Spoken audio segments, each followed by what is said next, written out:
43살의 박성광은 한국 연예계에서 친숙한 얼굴입니다. 밝은 미소와 다양한 재능을 지닌 개그맨이지만 그 명랑한 외모 뒤에는 많은 깊은 슬픔을 안고 있는 남자가 있습니다. 그는 1981년 8월 15일 서울에서 태어났으며 수도권의 번화한 동네에 있는 중산층 가정에서 자랐습니다. 그곳에서 큰 꿈은 종종 혹독한 현실에 의해 억눌렸습니다. 그는 학교에서 농담을 좋아하던 소년에서 개그 콘서트를 통해 사랑받는 코미디언으로 성장했고, 이후 감독과 배우의 역할에도 손을 뻗쳤습니다. 그의 인생은 웃음과 슬픔이 뒤섞인 긴 여정이었고, 직업과 사랑이 자부심이자 도전이었습니다. 하지만 늘 다른 사람들에게 기쁨을 안겨주던 박성광을 가장 큰 슬픔에 빠뜨린 것은 무엇일까? 당신의 경력은 어떻습니까? 그리고 무엇을 성취하고 싶으신가요? 이 남자의 삶을 자세히 살펴보면 그 후광 뒤에는 누구나 아는 이야기가 숨어 있다는 것을 알 수 있습니다. 박성광의 인생에서 가장 큰 슬픔은 구체적인 실패나 단일 사건이 아니라 오랜 세월 그의 마음을 조용히 짓누른 일련의 상실과 압박이었습니다. 항상 유머러스하고 활력이 넘치는 사람처럼 보였지만 그의 슬픔은 낙관주의의 가면 아래 숨겨져 있어 더욱 깊어 보였다. 하지만 그를 가장 후회스럽게 만드는 일을 하나 고르라면 아마도 형의 죽음일 것입니다. 그는 형을 항상 가장 친한 친구로 여겼으며 연예계에 발을 들인 초기에 큰 동기부여의 원천이었습니다. 박성광의 5살 연상 형은 배우가 되는 것을 꿈꿨으나 어려운 가정 형편으로 인해 포기해야 했던 미술 애호가다. 박성광이 어렸을 때 그의 가족은 서울의 작은 아파트에서 살았는데 두 형제는 종종 간장에 밥을 비벼 먹는 등 간단한 식사를 함께하곤 했습니다. 그의 형은 자신의 열정을 추구할 기회가 없었음에도 불구하고 항상 그를 격려했습니다. 성광아, 너는 내가 할 수 없는 것을 해야 해. 사람들을 웃게 만드는 거야. 그의 가족이 처음에 그를 지지하지 않았음에도 불구하고 이 말은 그가 코미디언으로서의 경력을 추구하도록 영감을 주었습니다. 하지만 박성광이 개그 콘서트로 점차 이름을 알리고 있던 2013년 친형이 갑작스러운 교통사고로 사망했다는 소식을 접하게 됐다. 그는 항상 그에게 갚을 시간이 충분하다고 생각했고 그가 보고 싶어 했던 쇼에 데려갈 수 있을 것이라고 생각했기 때문에 그건 큰 충격이었습니다. 바쁜 일정으로 인해 그가 원하는 만큼 그와 함께 있을 수 없었습니다. 그는 생애 마지막 날에 형이 작별 인사를 하려고만 그를 만나고 싶어 했지만 부산에서 연극 촬영을 하느라 제때 돌아올 수 없었다고 회상했습니다. 그날 밤 장례식이 끝난 뒤 박성광 씨는 형의 옛방에 홀로 앉아 형이 앉았던 의자를 바라보며 울었습니다. 그는 약해서 울지 않았습니다. 그가 성공한 이야기를 다시 들려주고 싶어서 울었습니다. 그러면 그는 예전처럼 웃을 수 있을 테니까요. 하지만 시간은 누구에게도 기다려주지 않고 박성광은 명성을 쫓는 오랜 세월에 자신과 함께한 소중한 순간을 너무나 많이 놓쳤다는 것을 깨달았습니다. 어느 날 코미디 빅리그를 녹음하던 중 실수로 형을 언급하며 갑자기 말이 없어지고 눈이 충혈되었습니다. 관객들은 그것이 코미디 대본의 일부라고 생각했지만 그 침묵 뒤에 한때 온 나라를 웃게 만들었던 이제는 자신의 상실에 무력감을 느낀 한 남자의 고통이 있다는 것을 아는 사람은 아무도 없었습니다. 그녀의 오빠가 세상을 떠났음에도 불구하고 슬픔은 끝나지 않았습니다. 박성광은 남편의 역할을 맡게 되면서 새로운 압박감에 직면하게 된다. 그는 항상 자기 가족에게 자신보다 더 나은 삶을 주겠다고 다짐했지만 명성이 그를 집에서 멀어지게 했습니다. 이소리가 전화해서 일찍 집에 올 수 있니? 라고 물었을 때 그는 눈물을 참으며 우리가 더 나은 미래를 위해 일하고 있으니까 라고 말했다. 하지만 그는 깊은 곳에서 그것이 단지 변명에 불과하다는 것을 알고 있었습니다. 그 슬픔은 크지도 과시적이지도 않았지만 끊임없는 감정이었고 그가 자신의 경력을 위해 너무 많은 것을 희생하고 있는 것이 아닌지 궁금해하게 만들었습니다. 박성광의 가수로서의 경력은 코미디 무대에서 어려움을 겪던 초기부터 TV와 영화에서 사랑받는 다재다능한 아티스트로 성장하기까지 기복이 심한 긴 여정이었습니다. 그는 서울의 중산층 가정에서 태어났지만 연예계에 뛰어들 만한 배경이나 인맥이 전혀 없었다.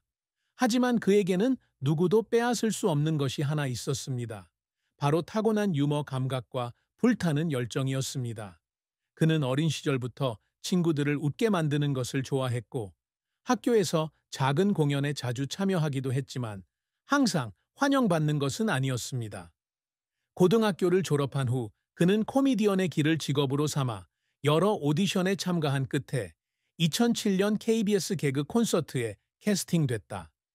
개그 콘서트는 박성광에게 곧 출발점이 되었고 박사모님과 민감한 사장님 등의 스키슨 전국의 관객들에게 웃음을 선사했습니다. 그는 독특한 코미디 스타일, 개성 있는 목소리, 뛰어난 연기력으로 이 프로그램의 뛰어난 아티스트 중 한 명이 되었고 2000년대 내내 개그 콘서트의 높은 시청률에 기여했습니다. 이러한 성공은 그에게 명성을 가져다 주었을 뿐만 아니라 그가 어려운 시기를 벗어나 가족의 자랑이 되는데 도움이 되었습니다. 하지만 그의 코미디언 경력이 항상 순탄했던 것은 아니다. 2015년 개그 콘서트가 리얼리티 쇼와의 경쟁으로 매력을 잃기 시작했을 때 그는 잊히지 않기 위해 변화해야 한다는 압력을 느꼈습니다. 박성광은 코미디언으로만 머물지 않고 연출과 연기에도 손을 대기로 결심했습니다. 2018년 그는 단편 영화 드리머로 감독 데뷔를 했는데 이는 열정적인 프로젝트였지만 예상했던 만큼의 성공을 거두지 못했습니다. 이 영화는 관객과 비평가들로부터 엇갈린 평가를 받았고 이로 인해 그는 코미디 무대를 넘어 엔터테인먼트 산업의 엄격함을 처음으로 맛보게 되었습니다.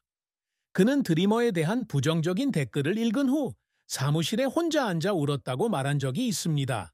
그는 돈을 잃었기 때문에 울은 것이 아니라 자신의 이야기를 원하는 방식으로 전달하지 못해 실패한 것처럼 느껴져 울었습니다. 그는 나중에 친구에게 감독이 될 만큼 내가 능력이 없다고 생각했어요 라고 말했는데 그의 목소리에는 쓴 웃음이 가득했다. 그 실패는 그에게 큰 교훈이었지만 더 열심히 노력하라는 동기가 되었습니다. 그는 코미디 빅리그에 계속 참여했고 2017년 맨후, 다이스2 리브와 같은 TV 시리즈에서 연기를 시도했으며 다른 소규모 프로젝트에서도 감독을 맡았습니다.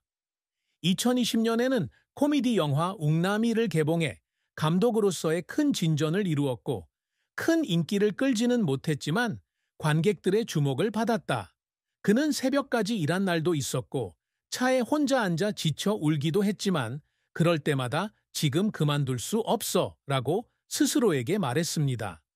그 눈물은 약함의 표시가 아니라 결코 포기하지 않는 남자의 강한 의지를 증명합니다. 그는 동료들에게 카메라 뒤나 무대에 설 때마다 형과 서울에서 보낸 힘든 시절을 생각하며 계속 전진해야 한다는 것을 일깨워준다고 고백한 적이 있다. 박성광은 야심찬 남자지만 그의 야망은 명예나 돈에만 있는 것은 아니다. 그는 항상 자신뿐만 아니라 주변 사람들을 위해서도 의미 있는 성과를 이루고자 열망했습니다. 그는 연예계에 입문한 초기부터 유명해지는 것이 아니라 청중에게 즐거움을 주는 훌륭한 코미디언이 되는 것을 꿈꿨습니다. 사람들이 슬플 때 제가 TV에 나오는 것을 보고 슬픔을 잊어버리기를 바랍니다. 그는 한때 인터뷰에서 자신감에 찬 눈으로 이렇게 말했습니다. 이를 위해 박성광은 배우기를 멈추지 않았습니다. 그는 김준현이나 이수근 같은 코미디언들이 어떻게 일하는지 관찰하고 모든 상황에서 즉흥적으로 대처하는 법을 배웠으며 어색한 순간을 웃음으로 바꾸는 방법을 찾아냈습니다. 2008년 KBS 연예대상에서 신인상을 받은 것도 큰 성과지만 그에게 가장 큰 성과는 관객들이 개그 콘서트에서의 총흑이나 스크린에서의 익살스러운 역할로 그를 기억할 때다. 어느 날 녹음 세션이 끝난 후 한 노인 관객이 그에게 다가와서 제 인생이 쉽지 않았음에도 불구하고 저를 웃게 해주셔서 감사합니다 라고 말했습니다. 그 문장이 그를 너무 감동시켜 그는 밤새 잠을 잘 수 없었습니다. 누군가의 마음을 건드렸다는 것을 깨달았기 때문입니다. 박성광은 뛰어난 코미디언일 뿐만 아니라 감독으로서 엔터테인먼트 산업에서 업적을 쌓는 것을 꿈꿉니다. 그는 이전 세대로부터 배웠듯이 미래 세대가 보고 배울 수 있는 영화를 만들고 싶었습니다. 옥남이는 이를 증명하는 영화다. 상업적으로 큰 성공을 거두지는 못했지만 이 영화는 유머와 의미 있는 스토리를 결합한 그만의 스타일을 보여주었다. 그는 촬영 후 미팅에서 캐스트와 한 번은 이렇게 말한 적이 있다. 미래의 제가 없어졌을 때 모든 사람이 박성광이 그들에게 기쁨을 가져다 주었다는 걸 기억해 줬으면 좋겠어요. 그것은 엄청난 목표였지만 그가 계속 노력하도록 동기를 부여하는 계기가 되었습니다. 하지만 박성광이 가장 갈망했던 성취는 무대나 스크린이 아닌 그의 작은 가족 내에서 이루어졌습니다. 그는 항상 이소리가 자랑스러워할 수 있는 남편이 되고 싶어 했습니다. 그는 바쁜 일정에도 불구하고 아주 짧은 시간이라도 아내를 위해 시간을 내려고 노력한다. 어느 날 소리가 집에서 작은 파티를 열었을 때 그는 회의를 취소하고 일찍 나가 소리가 준비를 돕도록 했습니다. 그녀가 친구들과 함께 밝게 웃는 모습을 보고 그는 어떤 상보다도 행복했다. 그는 나중에 소리에게 세상 사람들이 나를 알 필요는 없어. 그저 네가 나를 자랑스러워하면 돼. 라고 말했다. 그것은 그가 온 마음을 다해 이룬 업적이었고 그가 노력을 멈추지 않은 이유이기도 했습니다. 박성광과 이소리의 사랑과 결혼은 아름다운 이야기지만 어려움도 없는 것은 아니다. 두 사람은 2017년에 처음 만났는데 당시 소리는 신인 배우로 코미디 프로젝트에 게스트로 참여하기도 했습니다. 그녀는 온화한 성격과 따뜻한 미소로 늘 눈에 띄지 않는